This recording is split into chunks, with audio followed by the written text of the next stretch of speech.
вазорати тандурустӣ баъди як ҳафта хабари паёмро тасдиқ карда иттилоъ дод, ки додситони кулли Тоҷикистон Юсуф Раҳмон баъди як ҳафтаи табобат аз илтиҳоби шуш аз бемористон мураххас шуда ба хонааш рафтааст.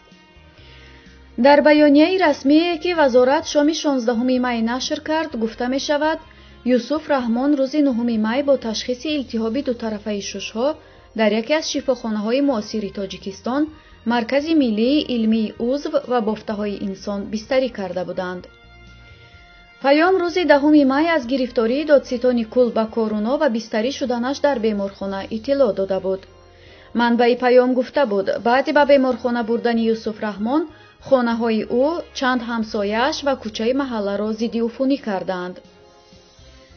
вазорат ҳамчунин дар баёнияш зикр кардааст, Юсуф Раҳмон ба хизматрасонии тиббии маркази мазкур баҳои баланд дода ва ба раҳбарони вазорати тандурустӣ ва шифохона изҳори сипос кардааст. дар ҳамин ҳол вазорат бемории додситони кулро чун илтиҳоби шуш муаррифӣ кардааст, дар ҳоле ки баъди гирифторӣ ба ин беморӣ то ҳол хонаи касеро зиддиуфунӣ накардаанд. аслан 2 моҳи охир ҳам расонаҳо ва ҳам мардум илтиҳоби шуши вазорати тандурустиро чун бемории COVID-19 мефаҳманд.